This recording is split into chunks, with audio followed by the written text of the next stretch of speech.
In this video, we're going to take a look at the book of Habakkuk. Specifically, we're going to talk about three things. One, we're going to talk about the dating of the prophetic ministry of Habakkuk. When did he conduct his ministry? And then secondly, we're going to talk about the outline and the structure of the book. That's going to be important because when we take a look at, thirdly, the message of the book of Habakkuk, noting the outline and the structure will go a long way in helping us to understand what Habakkuk was saying. The book itself is structured in a very neat way. It's very simple construction, and it's going to help us make sense of the prophetic ministry of Habakkuk. Now, before we dive into that, we need to remind ourselves, of course, that Habakkuk is part of the so-called minor prophets of the Old Testament.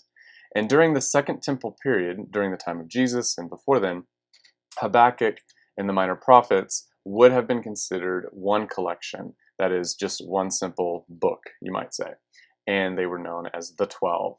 And you remember that the 12 begins with the book of Hosea, and then Hosea is followed by Joel, Amos, Obadiah, Jonah, Micah, Nahum, Habakkuk, Zephaniah, Haggai, and then Zechariah, and then Malachi rounds us off. And these, again, are known as the 12. Well, let's take a look at the dating. When did Habakkuk conduct his ministry?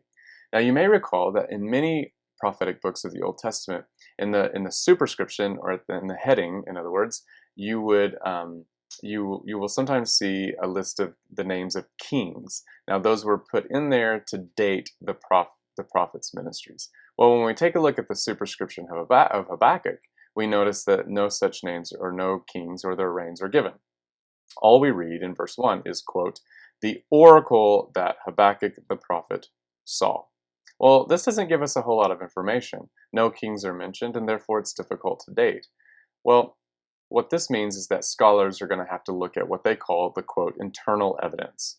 Namely, they're going to have to look at the content of the book itself to see if there are any clues that might help go a long way in helping to date the book or the ministry of the prophet himself. Well, there are such clues in the book of Habakkuk. In fact, it's fairly easy to date the book itself based on a few things. Well, one thing that scholars look to in this book is the fact that Habakkuk prophesies that there's coming a new empire on the scene. And this new empire, even though it sounds surprising to say, this empire is going to come up and it's going to wreak havoc upon God's people and the nation. Well, and by the way, this is the nation of the Babylonians. The Chaldeans are mentioned explicitly. Well, if that's the case, then that means that whenever Habakkuk was conducting his ministry, and whenever he was making this prophecy, it couldn't have been during the time of the Babylonians. It had to be before, and it actually had to be not too long before the Babylonians came on the scene, based upon some of the content of the prophecy itself. It sounds as if the prophecy is going to take place fairly soon. At any rate, this leads Walton and Hill to conclude that, quote, "the prophecies of Habakkuk suggest that they should be dated somewhere between 640 and 626 BC, with 630 perhaps being the best estimate. This would make Habakkuk a contemporary of Jeremiah." Okay, so scholars are gonna debate a little bit, and they're gonna have differences of opinions on when exactly to date Habakkuk.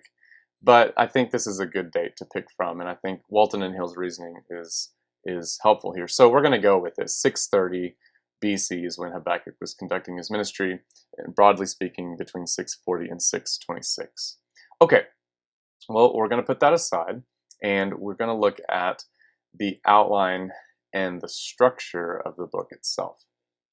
Now, Chisholm, an Old Testament scholar, he breaks up Habakkuk into two neat sections. And I want to say that when it comes to the outline of and the structure of Habakkuk, there's not a whole lot of scholarly debate about how to break this up. Habakkuk is easily discerned to have such sections as you'll see right here. So there's not a whole lot of debate about this. Maybe some, of course, and you can typically construct an outline in many different ways. But this is the basic gist, and most are going to agree with this. So anyway, and Chisholm's outline is what I'm going to use here. So let me just outline the outline for you. In section 1, the first section of 2 sections, you see in verses 2 to 4 the so-called prophetic lament. Here, the prophet Habakkuk is going to complain. He's going to complain to God, and we'll talk about what he's complaining about in just a moment. But after he complains, after he gives his lament, God responds with divine revelation. And then the prophet responds to that in chapter 1, verse 12 to chapter 2, verse 1. Then God responds to that and with another divine revelation.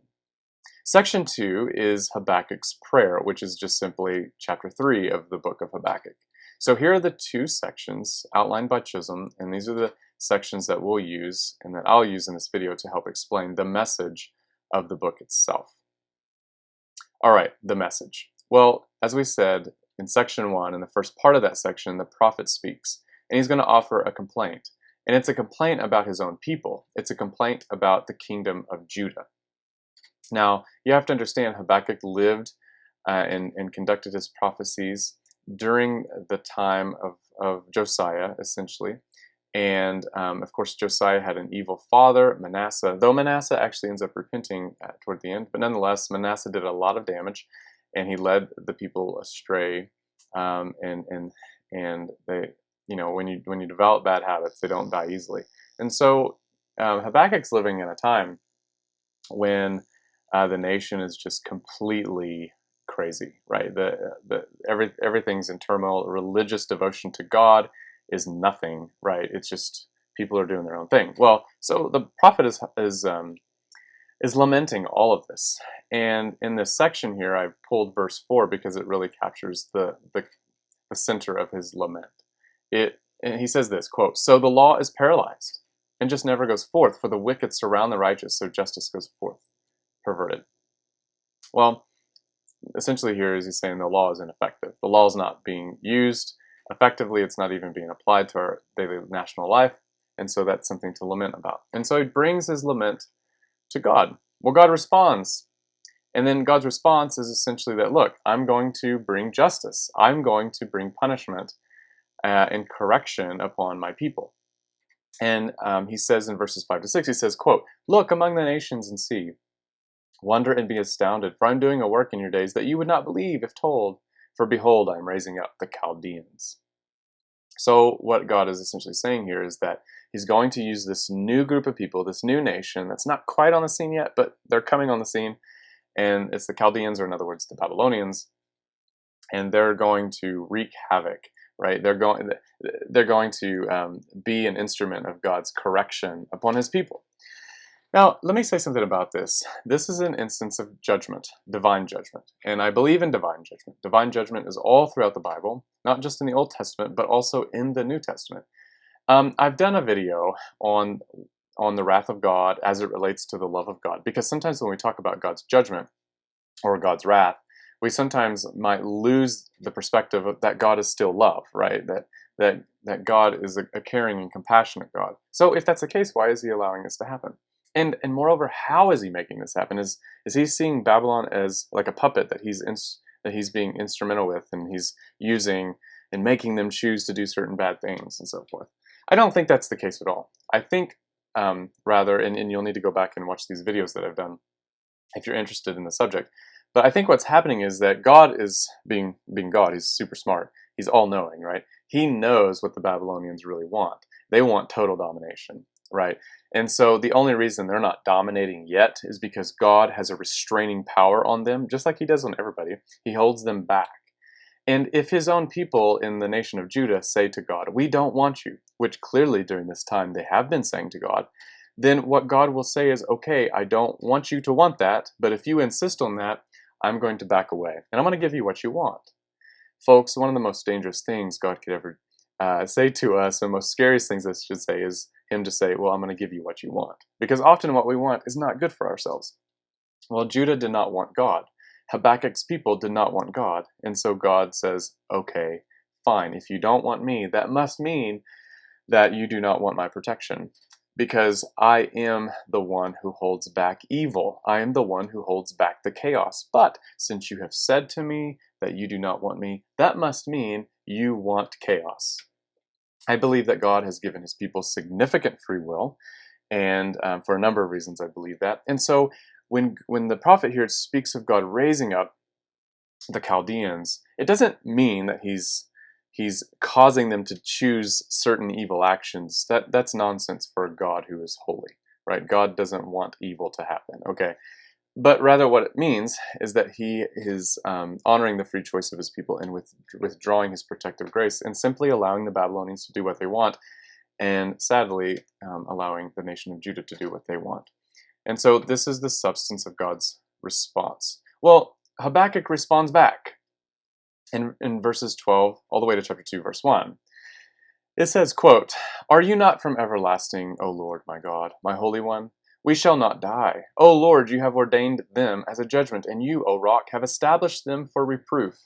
You who are of purer eyes than to see evil and cannot look at wrong, why do you idly look at traitors and remain silent when the wicked swallows up the man more righteous than he?" So essentially, Habakkuk's main response here to God is, God, this doesn't make any sense. How could you, being holy and righteous and good, use a despicable, horrible people, a pagan people like the Chaldeans, and use them to be a reprimand to a people who, even though they're bad, they're not as bad as the Chaldeans. To Habakkuk, it just doesn't make sense why God would employ a pagan nation to punish and correct a chosen but unholy nation. It just doesn't make sense. I mean, if you were to put them on a scale, Habakkuk says, well, wouldn't my people be more righteous than these pagans? And therefore, why are you using the pagans?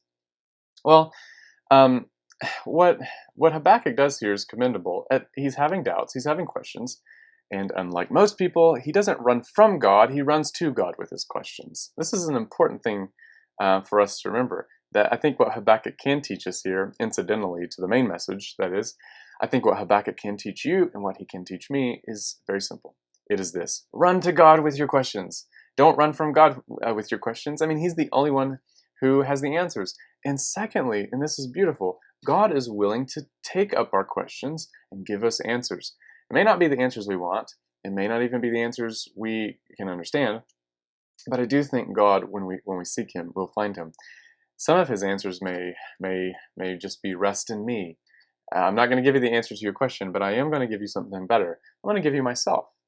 I'm reminded of Paul when he had the thorn of the flesh. It's maybe some physical ailment of some sort. And he asks God, God, take it away, God, take it away, God, take it away. And then God simply responds by saying, my grace is sufficient for you. Meaning, no, I'm not going to take that away. Rather, I'm going to give you grace. I'm going to give you more of my presence. And that's enough for you, Paul. Well, and so anyway, my point is, God will respond to you when you pray to him. Be prepared, though, for the answer. It may not be exactly what you want, as is the case in Habakkuk. This was not the answer that Habakkuk probably was looking for, and it left him with only more questions. But kudos to him, he brings those questions to the Lord, and he knows God's going to come to him, he's going to speak to him, because in chapter 2, verse 1, he says, quote, I will take my stand at my watchpost and station myself on the tower and look out to see what he will say to me, and I will answer concerning, and what I will answer concerning my complaint. Well, this is a very important verse because he's anticipating God to answer his prayer request. He's anticipating the Lord to bring him an answer. It's really interesting because whenever you begin to take seriously the outline and you follow this outline, I think it really will help you understand the message of the book itself. Well, anyway, so he's ready for God to answer, and then, of course, the Lord does. He gives him another divine revelation. So what does God say? Well, he says quite a bit, but I just pick out a key section here in chapter 2, verses 2 to 4. So it says this, and the Lord answered me, write the vision, make it plain on tablets, so he may run who reads it. For still the vision awaits its appointed time. It hastens to the end. It will not lie. If it seems slow, wait for it. It will surely come. It will not delay. Behold, his soul is puffed up. It is not upright within him, but the righteous shall live by his faith. So essentially what's happening here is something that's very important for us to consider, is that God wants Habakkuk to wait for the vision to run its course. The vision will take place, and he needs to trust God. Whatever the answer is to the questions of our life, we must trust God. The righteous person will live by his faith and faithfulness to Yahweh. Now, it's very important to say something about this. I think the word faith here and the idea of faith isn't just believing up here with your head, but it's actually a posture of devotion to God, right? I mean, many people believe in God. Many people believe that he has created the world, and many people believe that he upholds the whole creation in his hands. Well, that's fine and dandy, but do they give their faithfulness to God? Do they give loyalty to God? As one scholar says, faith needs to be defined as allegiance, right? This comes from Matthew Bates. I encourage you to go Google Matthew Bates. He's got some good stuff. So anyway, allegiance to Yahweh is what Habakkuk is saying here. Well, then after this, we get what we call the woes against the Babylon, right? So in verses 6 to 20, we read that God is pronouncing judgment, a future judgment upon the Babylonians. Once the Babylonians accomplish what God desires for them to accomplish, then he's going to actually turn around and punish them.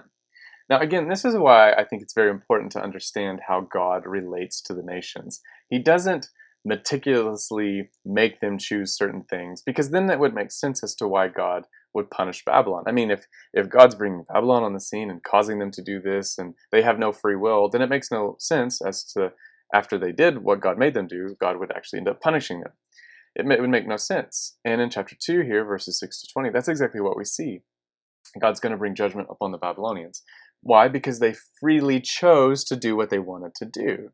Now, God knew that they had always wanted to dominate, and so he let his restraining power and grace pull back, because that's what his own people wanted, right? When they chose to live a life without God. And so God withdraws himself, and he allows the Babylonians to do what they want. And hence, the Jews get what they want to. It's a terribly tragic thing, really. But anyway, in this section, you have these woes. Now, the idea of woe is a prophetic utterance that means something along the lines of "watch out," something bad is coming to you, or something. It's a warning of sorts, right? And there is an implicit call to repentance here. But these woes are directed against Babylon. Well, after this, we enter into section 2. And section 2, as I said, is essentially Habakkuk 3. Habakkuk 3 is a prayer, a psalm. It's Habakkuk's reflections, and in light of what God has said, in light of his own complaint, he's offering this prayer to God. And the prayer is beautiful in many ways, but the last few verses are exceptionally helpful, verses 17 to 19, and I put them up here on the screen for you, and I would like to read them, make a few comments, and then we'll close out the video. Okay, Habakkuk 3, 17, 18, and 19 says, "Though the fig tree should not blossom, nor fruit be on the vines, the produce of the olive fail, and the fields yield no food. The flock be cut off from the fold, and there be no herd in the stalls. Yet I will rejoice in the Lord. I will take joy in the God of my salvation. God the Lord is my strength. He makes my feet like the deer's. He makes me tread on my high places." To the choir master with stringed instruments. What Habakkuk is saying here is something that I think we all need to soak up into the center of our souls, and it's this: even though life around us is collapsing, and even though this collapse of life around us is something that's hard to understand, we will put our faith in our God. The righteous shall live by faith. That's the message. Well, what's interesting is in the New Testament, in Romans, Paul picks up this text from Habakkuk, and he employs it in light of the advent of Christ, and in light of the work and the ministry of Jesus on the cross, his resurrection, his ascension, and so forth. Paul uses and quotes Habakkuk here to say we should put our trust in the Lord, because that's what it means to be righteous, right? Well, anyway, lots to be said about that. So many things to be said about Paul's use of Habakkuk. But that's the gist of it, is that we should trust in Jesus. We should trust in God. And this is very important for you, I think, and this is very important for me. We should place all of our trust in God, even when life around us is terribly uncertain, even when life around us is terribly difficult. Such was the case for the prophets. Such was the case for Habakkuk, ministering in very difficult times. And yet his call, his urging was this: trust in God. No matter what happens, trust in God. So that's the message for you. Will you trust in God? Will you place your faith in Jesus, the Son of God?